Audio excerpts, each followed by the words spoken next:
Right now, somewhere in the middle of the Pacific Ocean, a ship the length of 4 football fields is burning something that most refineries consider waste. It's not diesel, it's not gasoline, it's a thick, black, tar-like substance, so viscous at room temperature that it doesn't pour. It needs to be heated to nearly 150 degrees Celsius before it can even flow through a pipe. It smells like an industrial accident. It looks like roofing tar. And it is, by a significant margin, the single most widely used engine fuel on the planet. The question isn't just what it is, the question is why. Why the most sophisticated transportation machines ever built by human civilization, vessels that can carry 200,000 tons of cargo across an ocean without stopping, are running on what is essentially the leftover sludge that nobody else wanted. The answer is one of the most revealing stories in industrial engineering, and it starts at the bottom of an oil refinery. My name is Henry, and on this channel, we take the things that move the world, the machines, the infrastructure, the engineering decisions hidden in plain sight, and show you exactly how they actually work. Today, why ships burn the fuel that refineries used to throw away, why that decision shapes everything from the price of the clothes on your back to the air quality in port cities around the world, and what's actually happening right now to change it. To understand heavy fuel oil, you first need to understand what happens inside an oil refinery, because that's where the story actually starts, and it's not where most people expect. When crude oil arrives at a refinery, engineers don't treat it as a single substance. They treat it as a mixture of hundreds of different molecules, all tangled together, each one with a different boiling point.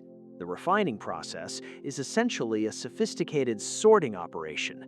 Heat the crude oil, and the lightest, most valuable molecules, gasoline, jet fuel, diesel, evaporate first, rise up the distillation column, and are collected at the top.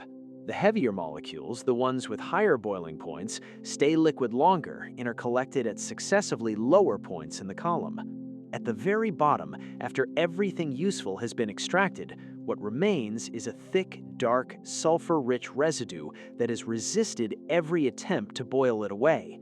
This is the material that for most of the 20th century, refineries struggled to do anything with.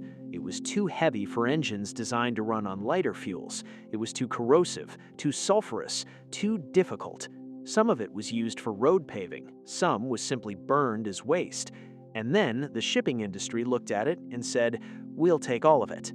The reason comes down to a single number that shapes every economic decision in global shipping: the cost of fuel. For a container ship crossing the Pacific, fuel typically represents between 50 and 70% of total operating costs. When you're burning hundreds of tons of fuel every single day at sea, a difference of even a few dollars per ton between fuel types translates into millions of dollars difference per voyage. Heavy fuel oil costs roughly 30 to 50% less than marine diesel. On a ship burning 300 tons per day on a 20-day Pacific crossing, that price difference is not a rounding error. It is the difference between a voyage that makes money and one that doesn't. But cheap fuel solves half the problem. The other half is getting the engine to actually burn it. Heavy fuel oil at room temperature is essentially a solid.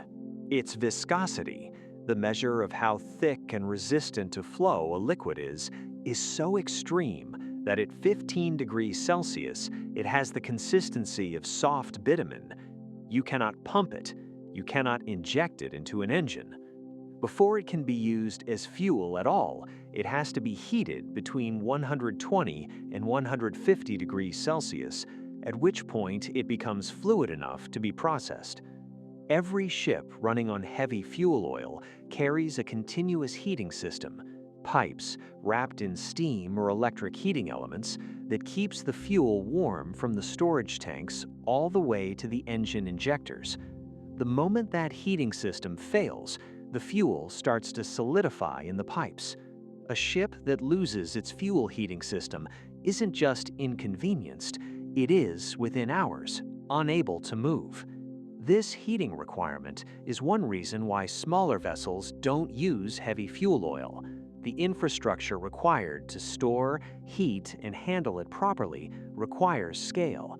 A small fishing boat or coastal ferry doesn't have the tank capacity or the engineering budget for a continuous fuel heating system.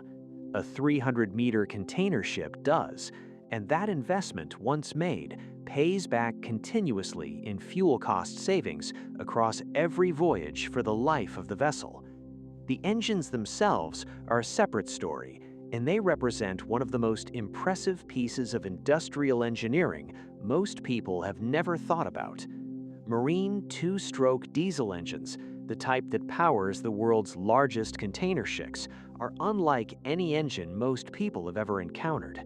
The largest of them, the Wärtsilä-Sulzer RTA96-C, generates 109,000 horsepower and is 13.5 meters tall. Its pistons have a diameter of 960 millimeters, nearly a meter across. Each one weighs 300 kilograms. The crankshaft alone weighs 300 tons. These engines run at between 80 and 100 revolutions per minute, far slower than a car engine's typical 1,000 to 6,000 RPM.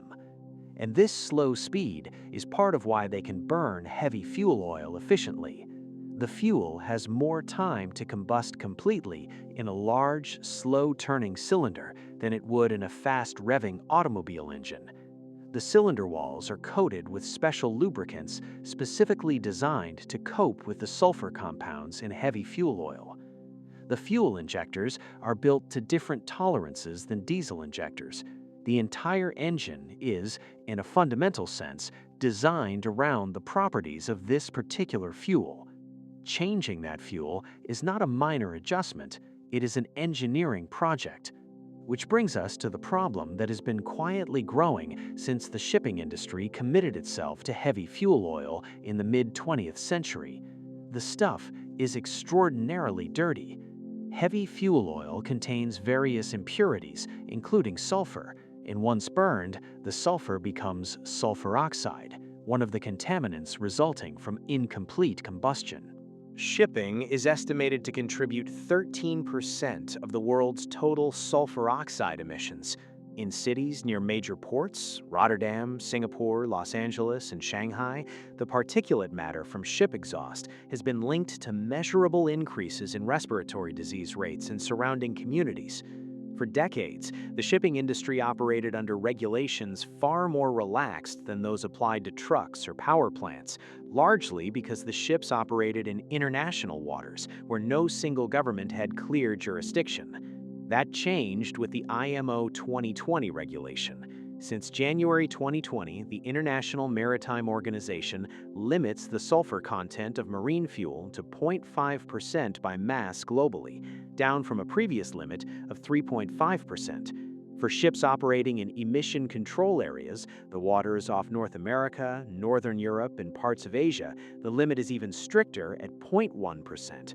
This was not a trivial change. It required the global fleet to either switch to lower sulfur heavy fuel oil or marine gas oil, paying the higher fuel price to meet the new standard.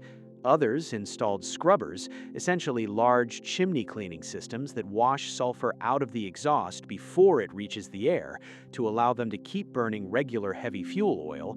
A growing number of new vessels are being built for liquefied natural gas, which produces almost no sulfur and significantly less carbon dioxide per unit of energy. But here's what makes the fuel transition so complicated. The world's existing fleet of container ships, bulk carriers, and tankers represents trillions of dollars of capital investment, and those ships have operational lives of 20 to 30 years. A ship built in 2010 with engines optimized for heavy fuel oil will still be sailing in 2035. The owners of that ship cannot simply switch fuels the way you switch from one brand of gasoline to another. Changing the fuel chemistry requires changing the lubricants, the engine settings, the injection systems, and sometimes the engine itself. The transition from heavy fuel oil to anything cleaner is not a single decision. It is a slow, expensive vessel-by-vessel conversion of a global fleet containing tens of thousands of ships. This is why, despite all the regulatory pressure and the environmental arguments and the availability of cleaner alternatives, heavy fuel oil still powers a substantial portion of the world's maritime trade in 2026. Not because nobody has thought of something better, because the something better requires replacing an industrial infrastructure that took a century to build. The sludge at the bottom of the refinery that nobody wanted became the fuel that powers 90% of global trade. That decision, made vessel by vessel across the middle decades of the 20th century, is now one of the most consequential and difficult to reverse choices in the history of industrial energy. Next time you buy something that arrived by ship, which, if you think about it, includes most things, you are downstream of that choice. The price you paid was shaped by it. The air quality in the port it arrived through was shaped by it. And the engineering problem of undoing it is shaping the next 30 years of maritime history. If the hidden engineering behind the systems that move the world is what you want to understand better, stick around. There's more of it than most people realize. And let me know in the comments, did you know before today that ships run on refinery waste? And if you were running a shipping company right now, which fuel transition would you bet on? LNG, hydrogen, ammonia, or something else entirely?